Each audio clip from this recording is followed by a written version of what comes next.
Welcome back to Deeper Than a Cut, inside of Executive Cuts, outside of downtown Detroit. I'm joined by T. D'Angelo. Yes, sir. Yes, sir, and Bishop Davis.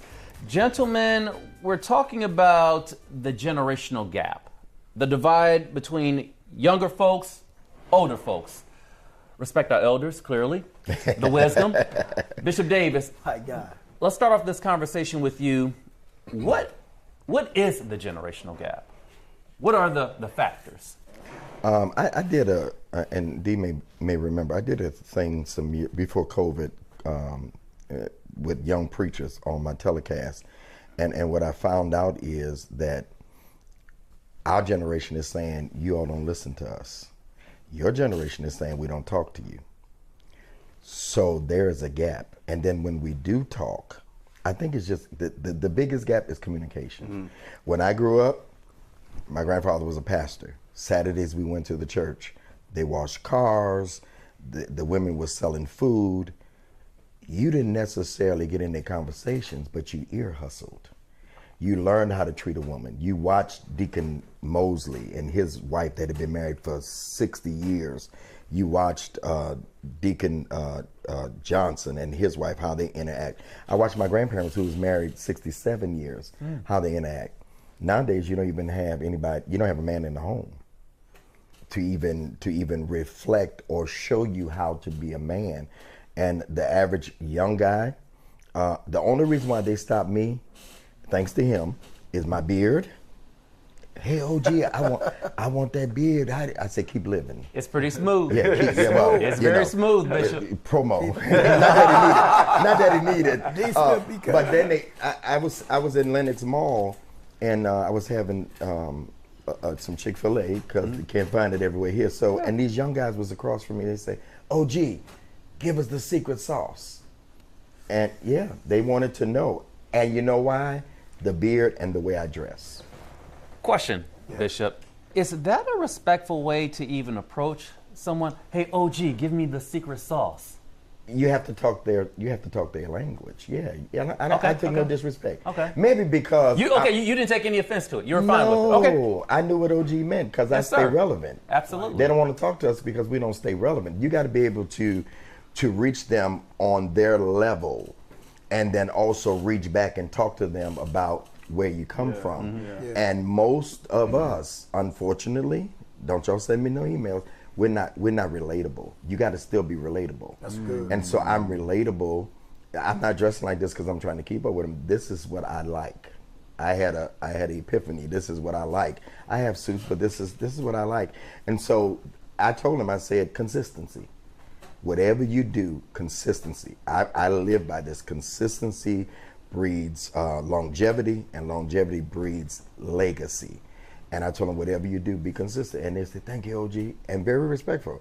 No, I don't, as long as you're not called, well, I'm gonna go a little further. Yes. I go to the city market on a regular basis. I'm single, so I gotta give me some little hot meals.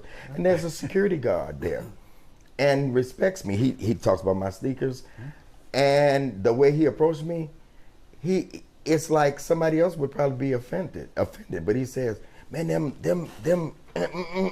you're a cold, OG, and now he's asked me to mentor him because I did not say to him, don't talk to me like that. Ooh. Don't say, that's his language. It's not a fact. The only way I can change his language, hold on, let me say this. The only way I can change his language, I got to get in there. Yeah. And sometimes you will never get in there because you offended at their language. Change the language, you got to do it on the inside. So now he's asking me, can I get some of my guys together, come to your studio, and we just kick it with you? I want you to mentor me, OG. He's cussing at me about my shoes, but that's his language. Bishop, you just hit on an interesting point from the beginning, and you kind of brought it back full circle just now, where if a person walks up to an older person and uses profanity, bottom line, many older people would instantly get offended. Mm-hmm. You don't. No. You take a step back, you hear what they're saying, and then you help them by getting to know them more. Yes. Okay, you brought up a point at the beginning of this conversation of the part of the generational gap is older folks believe younger folks don't listen, and younger folks believe older folks really don't talk to us. It sounds like that's kind of, So we never talk. yeah, that's kind of the problem right there, or that's one of the elements. Yeah. Yeah. Because our language is different. Our language is different. Yeah. Yeah, our language. Not validating using profanity all the time. No. But it's in the way, you're in Detroit. So there's a Detroit, there's a Swag Detroit and slang. language. Yeah. Right. I told one of my people that write for me. She's from Detroit and she lives in Texas now. She said, "Oh, that means he rock with you." I said, "Yeah, I know that." But see, the older generation can't think we know so much that we can't learn from them. In order to, I'm a preacher. I can't talk the King James language to thoueth. I'm walking around talking about thoueth and thou knoweth and all. That's not how I talk. That's not how you're supposed to talk. That was written in the King's language. So I got to learn. And so how do I learn? I listen to them. It's not about them just listening to us. And that's the approach most of my generation take. You listen to me because I know it all. No, you don't know this generation. And in order to infiltrate this generation, you have to learn this generation. I listen to all music. I listen to Jay. I listen to everybody, because the only way that you're going to get in this generation and talk to them, you have to know what they're talking about. You can't just go in there and talk about, well, this ain't the way we did. This is not my grandfather's generation. This is a new generation. How do you get more? Bishop, what you're saying makes all the sense in the world. Mm-hmm. What has been some of the responses you've gotten from folks who are your age, with you trying to relay this same message that you're sharing with us right now? So it's funny you ask that. When I did the Young Preachers series, and he remembered because he came and come here doing it, I had young preachers, millennials from all over the country. We did about 4 different segments on the network. And I asked a lot of the older preachers, Bishop Jakes, well-known preachers, Bishop I.B. Hilliard, to do videos. T.D. Jakes? Yeah, they did videos speaking to the young preachers for 1 minute. And that's the way, but a lot of them, I'm gonna tell you what they said behind the scenes to me. You can have that, they too hard-headed, that ain't gonna do no good. But right now, I can call in, I don't really talk to my generation. I don't. I talk to the next generation. The next generation will keep me alive. The next generation will keep me in step. If you talk to only your people, you will die with your people. You talk to the younger generation, you will stay alive with them. Wow. That's good.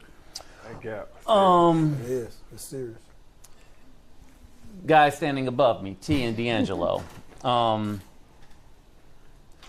Should we also, as younger folks, what factors can we be mindful of when connecting with the older generation? I mean, because it is a two-way street. Absolutely. There's several factors, and I believe the biggest piece is what Bishop said, is the communication piece. And communication takes 2 sides, right? So it takes one side to give their viewpoint, another side to give their viewpoint, and we come to a consensus on how we can work together. Because the reality of it is if we never work together, there will continue to be a gap that will continue to be enlarged, right? So in order to have, a place where you feel like you've done some things in life and you learned some things and you've, got some experiences throughout life, you did. But then it's your responsibility, I feel, of anybody. And it's not just the older generations. Every generation has to be responsible for the generation coming behind you. And that comes through conversation. You learn mistakes and you learn things you shouldn't do.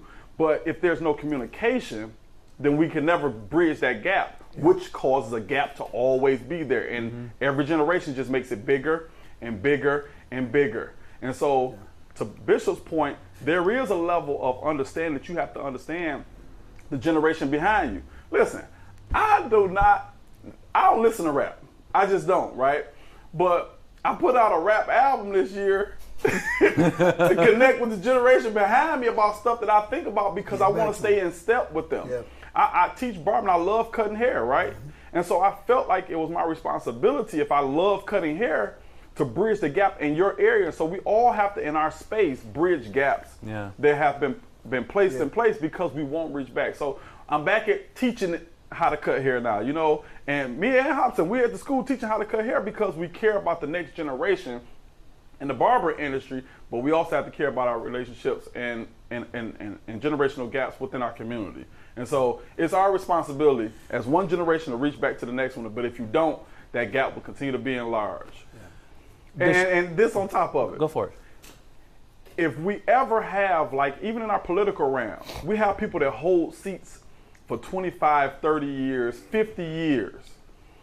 And it's almost because they're afraid to either give it to the next generation because they think they're going to mess it up, or they haven't, taught the next generation, or they're saying the next generation won't listen. But the reality of it is this. Mm-hmm. If you never pass the baton, when you die, that position dies. That's right. And because they be afraid of innovation.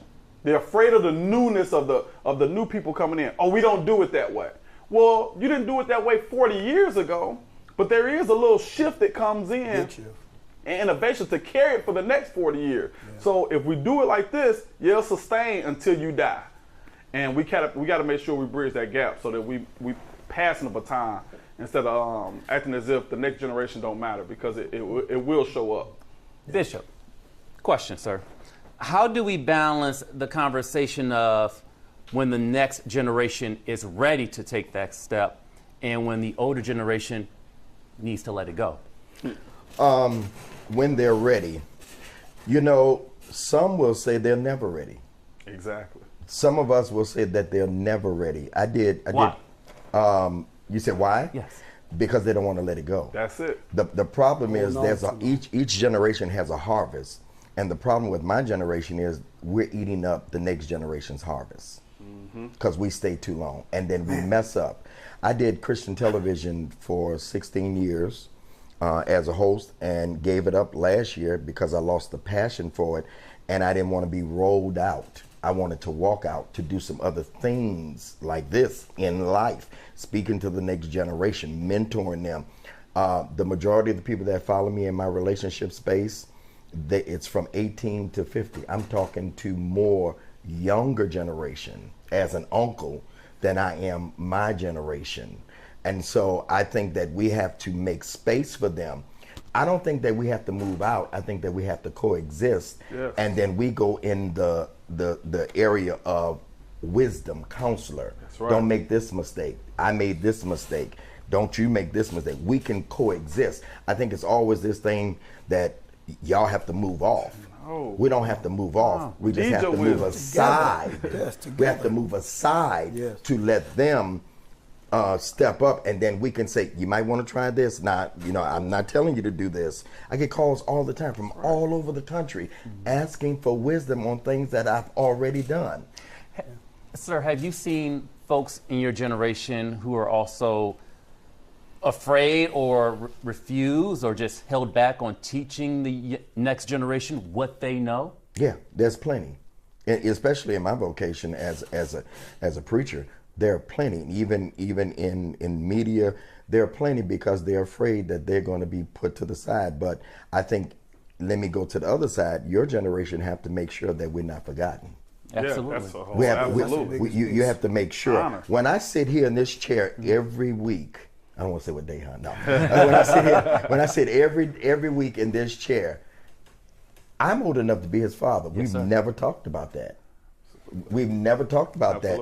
I've been coming to 10 years. Yep. And sometimes I come in here and he can just feel me that I'm not in a good space. He's been through, oh my God, I don't want to talk about what he's been through. But he's like a therapist to me because it's deeper than a what? It's deeper than the cut. It's deeper than the cut. That's right. And so sometimes, this past week, we reversed roles. He shared a story with me and we talked it out. Yep. So we're doing what I'm talking about. That's right. The two of us. Yep. Yeah. I'm sure T does the same. Mo does the same thing. You got another gentleman that's all the way in who was Elton, who's the older.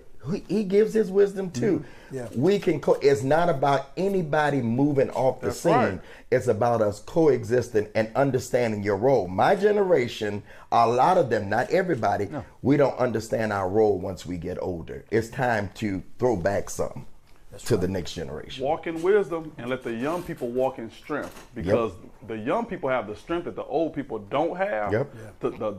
The ability to carry it out and to keep moving. Still in your youth, so you still got it. Well, you let the young person carry out the vision because they have more stamina. Yeah. They have more, exuberance. They're really excited about it, but they got to have somebody backing them, because a young person will do, if you put them up to it and you give them the backing and let them know they have support, man, young people run through a brick wall. They're not afraid. But if they feel like they having to contend for a spot, or, you ain't really caring about my next part of future and how I hold up in life, you're trying to hold me back for real. And so that's when you start seeing, I believe, a lot of the young people started to walk in the level of disrespect, because that gap is so unbelievable. The disrespect sometimes that the young people have to older people. Right quick, I just opened up a podcast studio. Everybody that worked under me, I had the vision, but everybody was younger. That's it. Put it in Bishop, their I hands. have this question for you. It's a point you just laid out a moment ago. You and D'Angelo converse every week when you come in to get cleaned up. You're old enough to be his father, but you don't talk to him in that fashion. No. What do you say to older folks who will walk up to a younger man and say, "I'm old enough to be your father"? Yeah. That's like the opening conversation. They're going to shut you down. Immediately. But why even? Clearly, you're old enough to be our father. Ignorance. But I didn't walk in here like that. No. I sat in the corner over there. I do this. But I sit over there because I learned my role.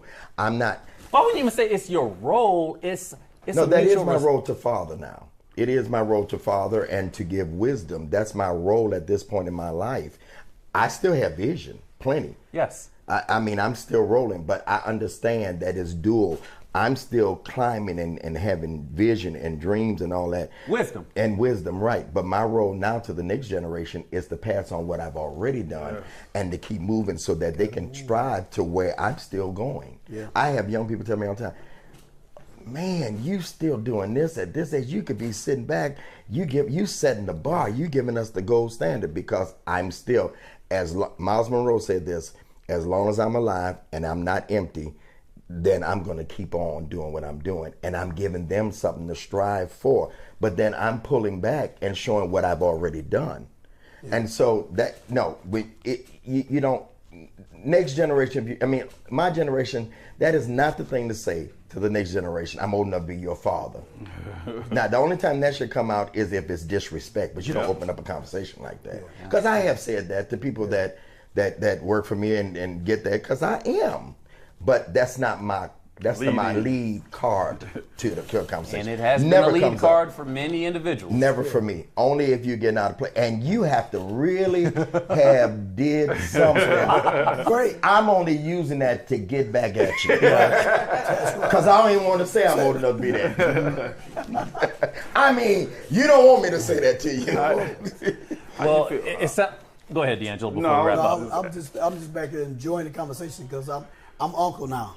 When you said that, it struck me. It was a time where I didn't receive that from the younger generation. It just happens to you. It just happens. I woke up one day, I went to work, and two of our students was talking amongst themselves, and was like, they came to me, was like, we were just over here talking about you. And Smith was just trying to figure out, like, how do you guys stay relevant? We love y'all, man. We love everything you're doing. We want to be with you even after school. It's like we want to, and 'cause we have a saying to all our young students, male and female, friendships turn to brotherhoods around people like me that care, to have the compassion on those who are coming up after me. Yeah. And because you're in the same lane and you're training to do what I've done, as you said, reach back and give you what I've done for over 30 years, and with the love and compassion at the same time, to correlate that together and really be in your life and hands-on, it makes them regard you in a different light. Yeah. Than what so when they came, they said, "Hop, man, what do you do to stay relevant? Like, why you should be sitting back somewhere? You 45, I'm 22, but your not only your craft is still good, but your personality and who you are, like, I want to be with you like forever. Like, this is a relationship I don't never want to get rid of."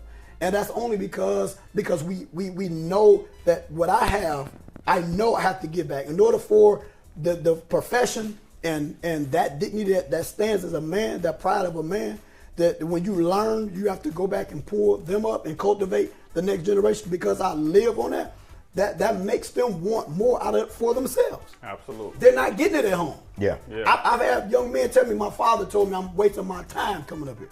Their mother saying you ain't worth nothing.